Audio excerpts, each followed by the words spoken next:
Indian Prime Minister Narendra Modi has secured a third term in office. That's 5 more years of a government that has been in power for the last 10 years. Modi 3.0 is what they are calling it. Now, in the backdrop of the new Modi government coming to power, India-China relations have gotten off to a cold start. Modi has openly acknowledged the Taiwanese president. India is set to rename places in Tibet, and in the middle of all this, China is caught between reacting angrily to congratulating the Indian Prime Minister by various means other than through Xi Jinping himself, who is yet to send a message to his Indian counterpart. So the question on everyone's mind is, what is Xi waiting for? What's on Modi's mind? And will the long-standing border standoff at the Himalayan border finally be resolved?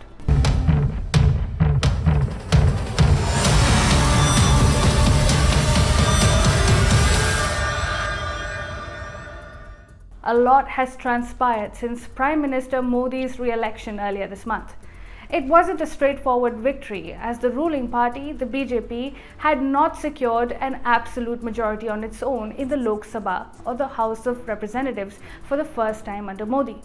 It fell short of around 30-odd seats to hit the magic mark of 272, raising hopes among the opposition and Modi's detractors abroad that perhaps there was indeed a chance to replace the current government finally.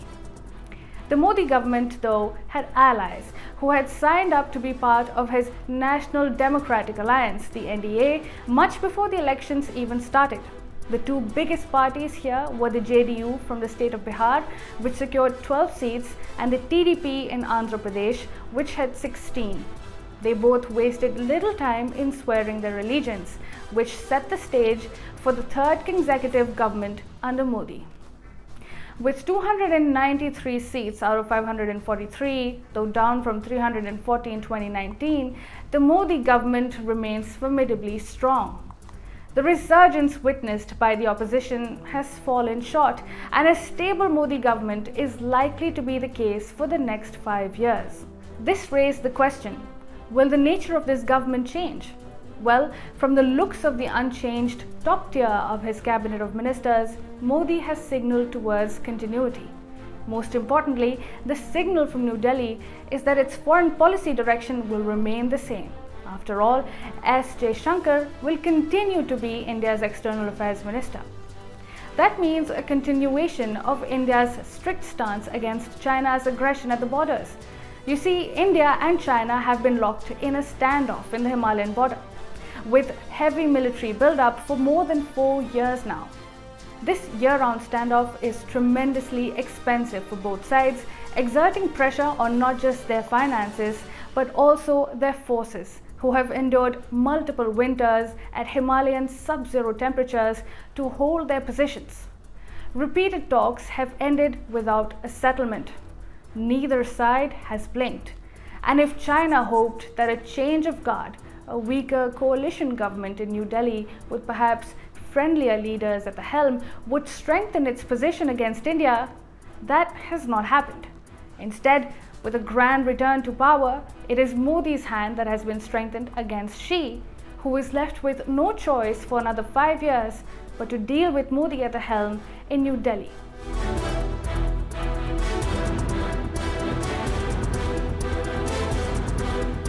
So it comes as no surprise that Xi's name was missing from the list of world leaders that sent their wishes to Modi.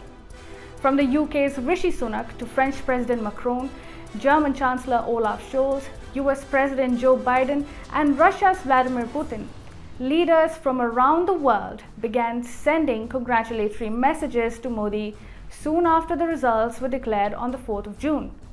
But one name remained missing, and that's Chinese President Xi Jinping.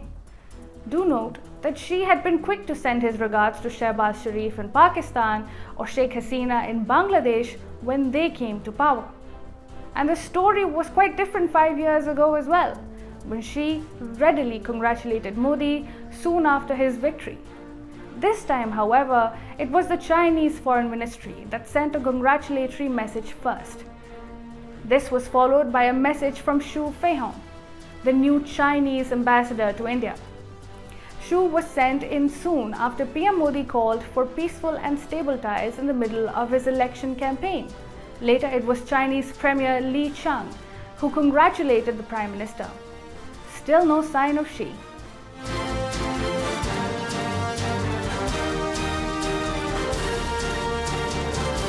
If China thought that it will have the upper hand going forward, with Xi maintaining his distance while his subordinates test the waters, it has been wrong. As soon as wishes started pouring in from around the globe, Modi made waves by acknowledging Taiwanese President Ching-te's congratulatory message on X and calling for closer ties, delivering a blow right at Beijing's heart. This is a big deal, as India, which is also an adherent of the so-called One China policy like the rest of the world, has made a brazen departure from its tenets by publicly replying to Ching-te, who China has deemed as a troublemaker and separatist. In fact, this is the first time Modi has interacted with a Taiwanese president, as even during the peak of strained ties in the aftermath of the Galwan Valley clash in 2022, such a thing did not happen. But it didn't stop here, as in the days ahead, reports surfaced that India is planning to rename more than 24 areas in Tibet, reminding the world of China's occupation of that land. This is a tit-for-tat response to China's ridiculous and repeated attempts to give Chinese names to places in the Indian state of Arunachal Pradesh to somehow add credence to its claim on the territory.